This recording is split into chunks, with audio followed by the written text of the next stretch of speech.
귀한 찬양 감사합니다. 오늘 특별히 우리 여신도의 헌신 예배로 귀한 시간을 드리는데, 귀한 시간 예배 드리는 우리 성도님들 하나님 주시는 축복과 은혜가 함께 하시기를 주님 이름으로 축원합니다. 오늘 연휴여서 사실은 주일 오후 예배 드리고 싶지 않으신 분들이 많으셨을 것 같은데, 그래도 이 자리를 지키는 것 하나님 주신 큰 복이 있을 줄 믿습니다. 올해 우리 교단의 총회 주제가 교회여 다시 생명을 살리고 평화를 노래하자라는 주제입니다. 그리고 우리 오늘 여신도의 헌신 예배를 드리는데, 지난주죠. 원래 1월 셋째 주 항상 우리 기장교단에는 여신도 주일로 그렇게 예배를 드립니다. 그러니까 여신도 주일 주제는, 여신도회 주제는 총회 주제와 같습니다. 그래서 교회여 다시 생명을 살리고 평화를 노래하자라는 주제이죠. 근데 우리가 희망을 노래하고 생명을 노래하고 평화를 노래해야 되는 시대인데, 사실 우리가 살아가는 시대를 바라보면 별로 희망이 잘 보여지지 않는 것 같고 별로 평화가 잘 보여지지 않는 것 같습니다. 우리나라 정치적인 상황을 봐도 참 우리가 암울한 때를 보내고 있다라는 생각이 듭니다. 대통령의 갑작스러운 비상계엄과 또 이후의 탄핵 과정들, 또 얼마 전에 있었던 서부지법의 이 폭동 사건을 보면서 참 너무 마음이 아프다라는 생각을 했어요. 그죠? 서로 정치적 견해는 다를 수 있지만 우리가 넘지 않아야 될 선들이 있죠. 그것을 잘 지키는 것이 중요한데 그러지 못한 모습을 보면 참 마음이 아프다라는 생각도 해봅니다. 정치적 상황뿐만 아니라 우리가 살아가는 이 세상도 마찬가지입니다. 생태계가 망가지고 깨어져서 온 세상이 탄식하고 신음하는 시대를 우리가 살고 있다라는 생각을 해봅니다. 지난 여름에 우리가 폭염을 보냈잖아요. 또 지구촌 구석구석에서 산불로 인해서 어려움을 당하고 있습니다. LA의 산불로 인해서 많은 사람들이 고통을 당하고 있죠. 이 산불의 원인 중 한 가지가 바로 환경에 대한 문제 때문입니다. 비가 내리지 않고 가물고 환경의 기후변화로 인해서 불이 꺼지지가 않는 거예요. 뿐만 아니라 우리가 살아가는 여러 가지 형편들을 볼 때 참 힘들고 어렵습니다. 갈수록 출산율은 낮아지고 다음 세대가 사라지고 자녀들이 없어지는 그런 시대가 되어졌죠. 뿐만 아니라 청년들도 이런 표현을 하더라고요. 목사님, 우리가 살아가는 시대는 노답의 시대인 것 같아요. 그러더라고요. 뭘 하려고 그래도 되지가 않는다라는 거예요. 열심히 스펙도 쌓고 열심히 취업을 하려고 준비를 한다고 하더라도 내가 원하는 곳에 취업도 잘 되지 않을 뿐만 아니라 앞으로 미래가 불투명하다는 거예요. 여기를 봐도 어렵고 저기를 봐도 어렵고 그렇습니다. OECD 국가 중에 우리나라가 자살률이 1위라고 하죠. 이 1위는요 계속 변하지 않는 일입니다. 몇 년째 계속 우리나라가 자살률이 1위입니다. 그만큼 우리나라가 경제적으로는 잘 사는 것 같지만 굉장히 힘들고 어려운 시대를 우리가 보내고 있다라는 증거이기도 하겠죠. 그죠? 과거부터 사람들은 그렇게 이야기합니다. 정말 말세야 이런 얘기를 했지만 오늘 우리가 살아가는 시대를 바라보면 정말 마지막 때가 다 와간다라는 생각이 불쑥불쑥 들 때가 있습니다. 피조세계가 신음하고 온 세상이 탄식하는 이 시대에 교회가 생명을 살리고 평화를 노래하는 것이 교회의 사명인데 그 사명을 감당하기가 참 쉽지 않다. 어떻게 하면 우리가 생명을 노래하고 평화를 노래할 수가 있을까라는 생각을 해봤습니다. 여러분, 기독교는요 절망의 종교가 아닙니다. 소망의 종교고 희망의 종교이죠. 우리 주님은 소망의 하나님이십니다. 절망 가운데서도 구원의 새 소망을 피우시는 분이 우리 주님이시죠. 소돔과 고모라가 멸망당할 때 아브라함이 하나님 앞에 기도합니다. 의인 10명만 있으면 소돔과 고모라를 멸망치 않게 해주십시오. 의인 10명이 없었던 것이죠. 그죠? 예레미야 말씀해 보면 예레미야 선지자도 예레미야 5장 1절에 이렇게 얘기합니다. 만일 정의를 행하며 진리를 구하는 자를 한 사람이라도 찾으면 내가 이 성읍 예루살렘을 용서하리라. 정의를 행하고 진리를 구하는 사람 한 사람만 있으면 내가 예루살렘을 멸망하지 않겠다. 하나님께서 그렇게 약속하시거든요. 그런데 어떨까요? 그 정의와 진리를 행하는 한 사람이 없는 거예요. 오늘 이 시대를 바라보면서 하나님께서는 소돔과 고모라의 의인 10명처럼 또 예루살렘의 믿음을 지키고 진리 가운데 살아가는 의인 한 사람, 그 사람을 찾고 계실 터인데 오늘 나의 신앙은 어떤가요? 내가 그 의인의 10명 중에 한 명, 하나님 찾으시는 그 한 명의 사람으로 신실하게 우리의 삶을 살아가고 있나요? 오늘 봉독한 우리 로마서 말씀해 보면요 로마서 8장 22절에 이런 표현을 합니다. 온 피조세계가 고통 속에 신음하고 있다라고 이야기합니다. 22절을 보면 피조물이 다 이제까지 함께 탄식하며 함께 고통을 겪고 있는 것을 우리가 아느니라. 피조세계가 사람들도 고통스러워하지만 우리가 살아가는 이 피조세계 전체가 탄식하고 고통하고 있다는 거예요. 여러분, 바울이 이 로마서를 썼을 때를 한번 잘 생각해 보십시오. 로마 제국이 기독교를 탄압하고 그 로마 제국에 의해서 많은 사람들이 고통 속에 살았습니다.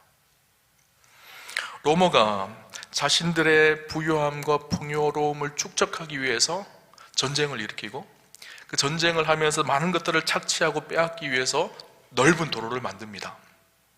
한 문헌에 보면 로마의 식량이 날마다 차고 넘쳤다고 합니다. 기름지고 그런 풍부한 식량이 로마에서 넘쳤다라는 거예요. 그 말은 무슨 말일까요? 다른 피지배 국가에서 그것을 착취하고 빼앗아 왔다라는 거예요.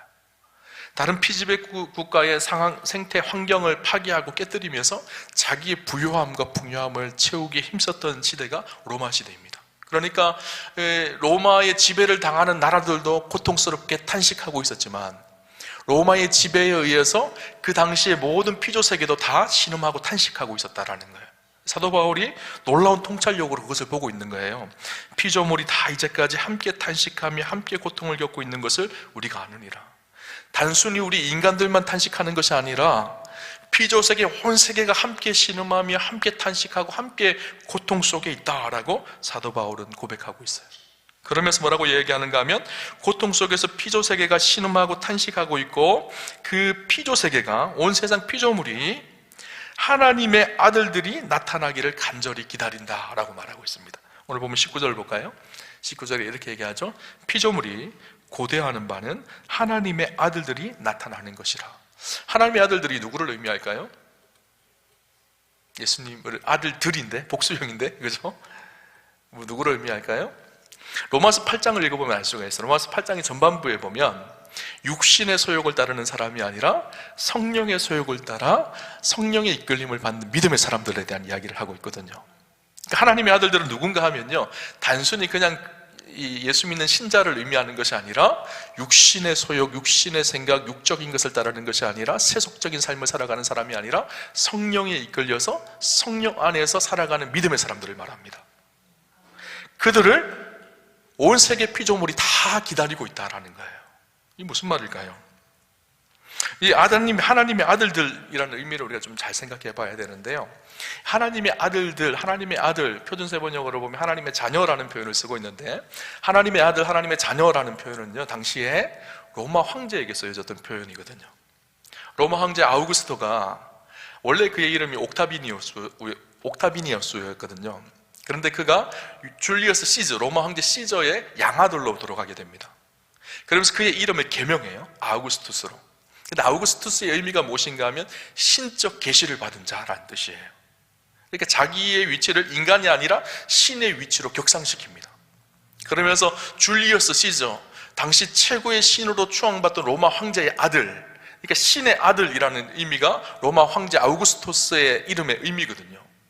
또 오늘 성경은 뭐라고 얘기하고 있는가 하면 사도 바울이 로마 교인들에게 보낸 편지가 로마서죠. 로마 교인들, 당시에 로마에 핍박받고 고난받고, 당시 기독교는요 주류가 아니었었어요. 마이너리티였었어요. 소수의 그리스도인들이었거든요. 교회도 큰 교회가 아니었었습니다. 로마에 있는 작은 가정교회 같은 교회였었어요. 그곳에서 편지를 쓰면서 너희가 성령을 쫓아서 믿음으로 살아가는 너희가 하나님의 아들들이라고 하고 있는 거예요. 로마의 황제 아우구스투스가 아니라 믿음을 지키며 성령을 따라서 살아가는 너희가 진짜 하나님의 아들들이라는 것을 이야기하고 있죠. 피조세계가 망가져서 깨어져서 신음하고 탄식하고 있는데 망가지고 깨어진 세상들이 누구를 기다린다고요? 로마의 황제 아우구스투스를 기다리는 것이 아니라 믿음으로 성령의 이끌림을 받아서 온 세상 피조세계를 하나님의 원래의 창조 모습으로 회복할 성령의 사람들을 기다리고 있다는 말이에요. 그렇죠? 여러분, 지금도 온 세상 깨어지고 신음하고 탄식하고 고통 속에 살아갑니다. 하나님의 공의와 정의는 온 세상 속에 보이지 않습니다. 하나님의 평화도 보이지 않는 것 같아 보입니다. 우리가 살아가는 피조세계가 신음하며 고통스러워합니다. 창조세계가 다 깨어지고 망가지고 점점 고통을 향해 치달아가는 것 같습니다. 그런 이 피조세계가 누구를 기다린다고요? 성령에 이끌리는 하나님의 사람들. 그래서 그 원래 피조세계의 모습을 회복하고 창조세계를 회복할 믿음의 사람들을 기다리고 있다라는 것을 이야기하고 있는 거예요. 그죠? 오늘 우리가 읽었던 두 번째 본문의 에스겔 47장 8절에서 12절에 보면 우리가 잘 아는 말씀이죠. 성전에서 흘러나오는 물이, 그 물이 흘러가는 곳마다 다 살아나는 놀라운 역사를 기록을 하고 있죠. 그래서 에스겔 오늘 47장 1절부터 12절까지 말씀을 보면요, 물, 마임, 히브리어로 마임이라고 기록되어 있는 물이라는 단어가 12번 나오고요, 강, 나할이라는 단어가 6번, 바다, 얌이라는 단어가 2번 나옵니다. 그래서 이 물이, 성전에서 흘러나오는 물이 흘러가는 곳마다 모든 피조세계를 다 회복하고 살린다라는 것을 기록을 하고 있어요. 이 말의 의미가 무슨 말일까요? 우리가 읽었던 로마서 말씀과 이어지죠. 하나님의 사람들이 하나님의 영, 성령에 충만하여서 하나님의 영의 이끌림을 받아서 그들이 그리스도 안에서 새롭게 회복돼. 이것이 로마서의 내용이죠. 사실 로마서 전반부의 내용이 죄로 인해 깨어졌던 우리의 인생이 그리스도를 통해서 하나님과 회복되어지는 것을 기록하고 있는 것이 로마서의 전반부의 이야기거든요. 그렇게 하나님의 은혜 가운데 회복되어진 우리가 성령의 이끌림을 받아서, 성령께 이끌림을 받아서 우리가 흘러가는, 우리가 살아가는 그곳에서 모든 깨어지고 망가진 피조세계를 원래의 모습으로 회복시키는 그 일을 하게 된다는 거예요. 그래서 피조세계가요, 우리 그리스도인들을 기다린다는 거예요. 우리가 신앙생활하면서 오해하는 것 한 가지가 무엇인가 하면, 우리의 신앙생활이 너무너무 개인주의적이고 이기적이라는 사실이에요. 나만 예수 믿고 구원받고 나만 축복받으면 되지라고 생각하는. 그런데 성경은 그렇게 이야기하지 않습니다. 내가 예수 믿고 구원받고 하나님의 백성이 되었다면 이제는 하나님의 그 은혜를 가지고 성령에 이끌리는 우리의 인생은 우리가 살아가는 세상에 깨어지고 망가지고 부서진 그곳을 회복해야 될 일들이 있다라는 거예요. 그래서 온 피조세계는, 망가지고 깨어진 피조세계는 우리 그리스도인들을 기다리고 있어요. 우리 그리스도인들을 통해서 그것을 새롭게 회복해야 될 하나님의 일들을 바라보고 있는 거예요. 좀 간단한 예로 생태 위기의 시대를 우리는 이야기합니다. 피조세계가 깨어지고 망가지고 있거든요. 우리 그리스도인들이 어떻게 해야 될까요? 우리가 구원받은 그 은혜 때문에 기뻐하고 하나님을 찬양하고 예배하는 일은 당연한 일이에요. 그죠? 뿐만 아니라 우리가 해야 될 일이 있다라는 거예요. 하나님이 창조하신 원래의 그 창조의 세계의 원래의 모습을 회복해가는 것, 이것이 우리에게 중요한 사명이라는 거예요.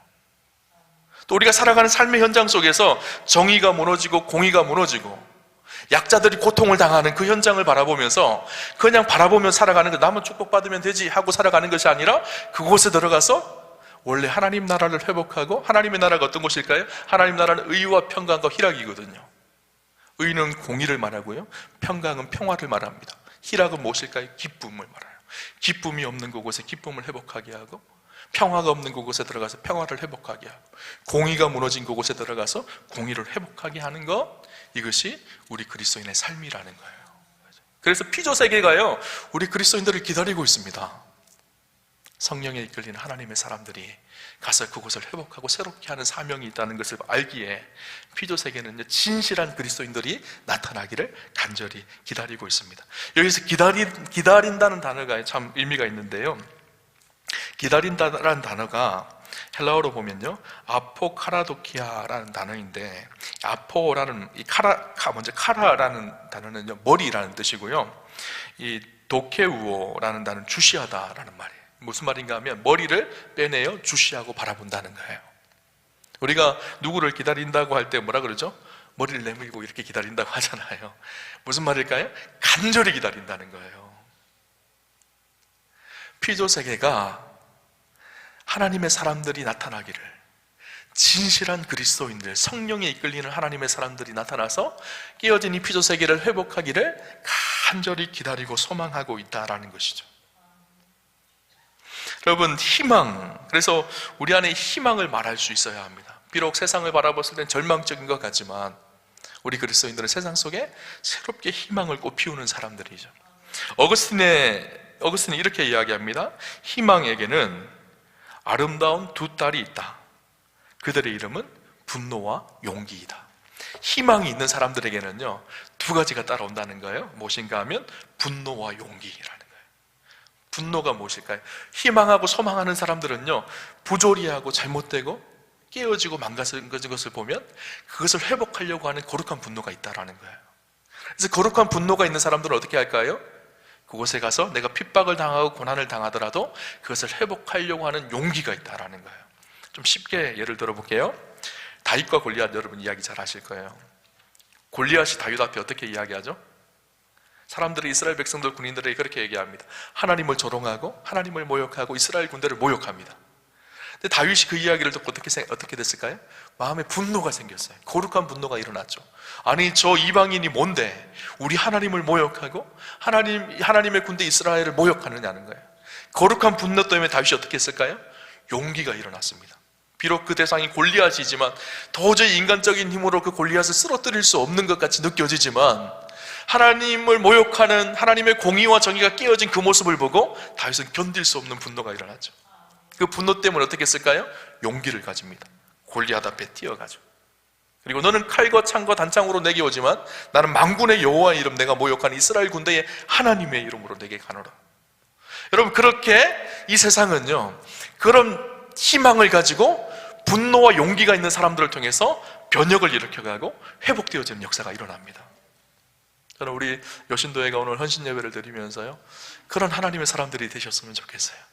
성령에 이끌리고 깨어지고 망가진 세상을 회복하고, 나 혼자만의 신앙이 아니라 깨어지고 망가진 영혼을 회복시켜주고, 또 우리가 살아가는 세상 속에 약자와 고통스러운 사람들을 회복시켜주고 일으켜 세워주고, 하나님 나라 의와 평강과 희락을 이 땅 가운데 이루어가는 믿음의 사람들, 피조 세계가 그것을 기다리고 있다는 거예요. 그런데 중요한 것이 있어요. 그렇게 성령에 이끌리며 하나님의 뜻대로 살아가는 사람들에게 나타나는 현상 한 가지가 있는데 무엇인가 하면요, 무엇일까요? 고난이라고 로마서 8장은 우리에게 이야기합니다. 로마서 8장 17절 말씀 볼까요? 같이 한번 읽어보겠습니다. 같이 보겠습니다. 자녀이면 또한 상속자,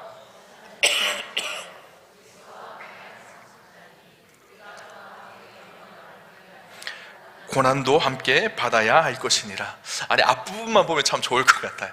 하나님의 공동 상속자가 되어서 그 상속자가 되어서 하나님의 영광을 누리게 되어진다는 거예요. 그런데 뒤에 뭐가 나오죠? 고난도 함께 받아야 된다. 좀 이 말씀만 좀 빼냈으면 좋겠는데 그렇지 않다라는 거예요. 고난이 함께 있다라는 거예요. 우리가 성령에 이끌리는 진실한 믿음의 사람으로 살려고 하면 세상 속에 고난이 없는 것이 아니라는 거예요. 고난이 상수라는 거예요. 로마 시대 때 생각해 보세요. 핍박이 있던 시대에 그리스도인들이 진실하게 믿음을 지키고 살려고 했습니다. 성령에 이끌려서 로마의 부조리에 대항하며 진실하게 하나님의 뜻을 이루려고 했습니다. 그러면 마땅히 뭐가 나타났을까요? 고난이 나타난 거예요. 세상은요, 우리가 온전하게 믿음으로 사는 것을 그냥 두지 않습니다. 그래서 오늘 우리가 읽었던 이 로마서 하반부에 보면 무엇을 기록하고 있는가 하면요, 이 진실하게 성령에 이끌려서 살아가는 사람들에게 나타나는 고난에 대한 이야기를 해요. 그래서 35절에 보면 이렇게 얘기합니다. 7가지 어려움에 대해서 이야기하는데 이렇게 고백하죠. 누가 우리를 그리스도의 사랑에서 끊으리요? 환난이나 곤고나 박해나 기근이나 적신이나 위험이나 칼이랴. 환난이 뭐죠? 물리적인 고통을 말합니다. 곤고는 무엇일까요? 사회 문화적으로 닥치는 고통을 말합니다. 박해는 무엇일까요? 종교적으로 가해지는 핍박을 말합니다. 굶주림은 무엇일까요? 그리스도인이기 때문에 당하는 기근을 말하죠. 헐벗음은 부끄러움과 수치를 말합니다. 위협은 공권력에 의해 당하는 고통을 말합니다. 칼은 처형을 당하는 그런 무기를 말하죠. 당시 로마 그리스도인들은 이렇게 진실하게 하나님의 뜻 가운데 하나님의 공의를 행하며 진실하게 성령에 이끌리는 믿음의 삶을 살았을 때 이런 7가지의 핍박과 고난이 있었다라는 거예요. 그것뿐만 아닙니다. 사단의 내면에 참소가 있었다라는 것을 이야기합니다. 그래서 31절에 보면 누가 우리를 대적하겠느냐, 33절에 누가 우리를 고발하겠느냐, 34절에 누가 정죄하느냐, 그리고 25절에 하나님의 사랑에서 누가 끊어놓을 수 있느냐. 이 말은 무슨 말일까요? 사단이 끊임없이 우리를 정죄하고 끊임없이 우리를 대적하고 우리를 늘 사랑해서 끊어졌다고 그렇게 이야기하는 내면의 참소가 있었다라는 거예요. 밖으로도 핍박과 고난과 어려움이 있었고 고난이 있었고 내면적으로도 고난과 어려움이 있었다라는 거예요. 이런 핍박과 고난을 어떻게 이길 수 있었을까요? 사도 바울은 이길 수 있는 중요한 방법 한 가지를 이야기해 줍니다. 그것이 무엇일까요? 바로 사랑이었습니다. 사랑. 37절 말씀 우리 같이 한번 볼까요? 37절 한번 같이 한번 보겠습니다. 그러나 이 모든 일에 우리를 사랑하시는 이로 말미암아 우리가 넉넉히 이기느니라. 아멘. 고난이 있고 우리가 진실하게 그리스도인으로 세상 속에 빛과 소금의 사명을 감당하며 살아갈 때 마땅하게 우리의 삶 속에 따라오는 것이 고난인데, 그 고난을 넉넉히 이길 수 있는 비결이 있는데 그것이 무엇인가 하면 하나님의 사랑이라는 거예요. 하나님의 사랑에 붙들림 받은 우리의 인생이 세상 속에 진짜 승리를 할 수 있다는 것을 이야기합니다. 여러분, 사도 바울은요, 우리가 잘 알듯이 수많은 고난과 고통을 이겨내며 하나님 나라를 위해서 살았던 인생입니다. 그가 그렇게 승리하며 하나님 앞에 살아갈 수 있었던 비결이 바로 사랑이죠. 고린도서 5장 14절에 보면 사도 바울이 이런 고백을 하는데요, 그리스도의 사랑이 우리를 강권하시는도다. 우리가 생각하건대 한 사람이 모든 사람을 대신하여 죽었은즉 모든 사람이 죽은 것이라. 그리스도의 사랑이 우리를 강권하시는도다. 이 강권이라는 말이요, 참 재미있습니다. 영어 성경으로 보니까요, 프로펠드라고 되어 있어요. 프로펠러 아시죠? 프로펠러를 막 돌리면 어떻게 될까? 비행기가 앞으로 나가잖아요, 그죠? 프로펠러가 그 말이거든요. 사랑이 우리를 동력화해서 우리를 앞으로 나가게 한다라는 거거든요. 고난이 있고 어려움이 있지만 그 사랑, 우리 안에 부어진 하나님의 그 사랑 때문에 우리가 이 고난을 넘어서서 앞으로 나아갈 수 있게 된다라는 거예요. 사도 바울이 하나님의 사랑을 어떻게 누렸는가 하면 로마서 5장 5절에는 이렇게도 이야기합니다. 소망이 우리를 부끄럽게 하지 아니함은 우리에게 주신 성령으로 말미암아 하나님의 사랑이 우리 마음에 부은 바 됨이니. 하나님의 사랑이 우리의 마음에 어떻다고요?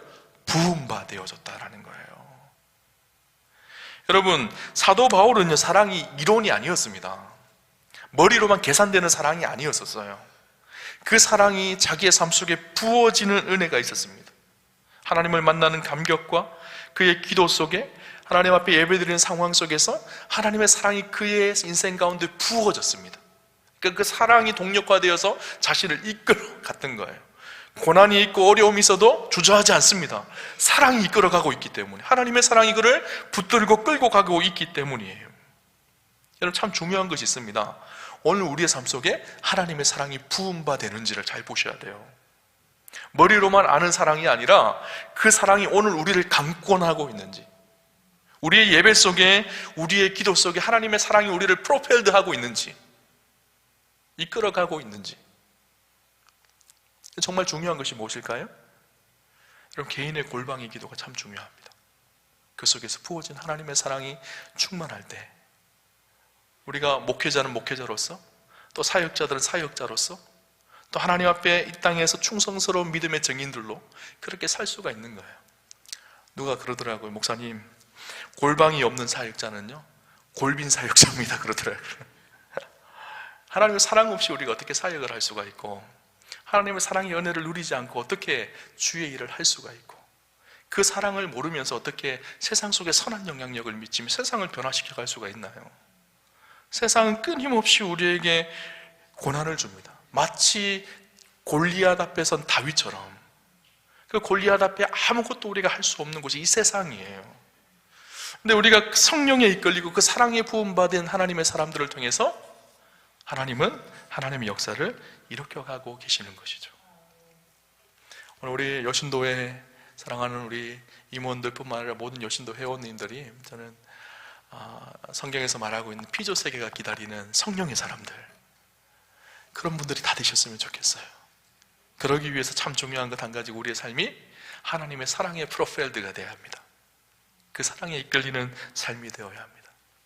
우리가 잘 아는 말이 있습니다. 데카르트는 이렇게 얘기했습니다. 코지토 에르고 섬. 이 말이 무슨 말인가 하면요, 나는 생각한다, 고로 나는 존재한다. 레슬리 유비기는 이렇게 얘기했습니다. 테스크 에르고 섬. 나는 쇼핑한다, 고로 나는 존재한다. 많은 여성분들 그럴지 모르겠어요. 그런데 오늘 사도 바울은 우리에게 뭐라고 얘기하는가 하면 이렇게 얘기합니다.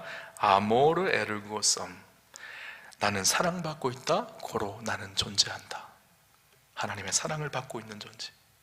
그래서 나는 존재한다. 여러분, 깨어진 세상 속에 살고 있지만 깨어진 세상이 진실한 성령의 사람들을 통해서 회복되기를 간절히 고대하며 목을 빼놓고 기다리고 있습니다. 저와 여러분이 하나님의 사랑에 이끌려서 성령의 충만함으로 깨어진 온 세상을 생명 공동체로 회복하기를 하나님은 원하시고 계십니다. 그 일에 우리 사랑하는 여신도의 회원들이 아름답게 쓰임받는 축복이 있으셨으면 좋겠어요. 2025년도 우리에게 맡겨진 귀한 사명뿐만 아니라 우리가 살아가는 삶의 현장에서 생명과 부활, 생명의 부활을 노래하고 평화를 노래하고 참된 소망을 전하는 하나님의 사람들이 다 되시기를 주님 이름으로 축원합니다.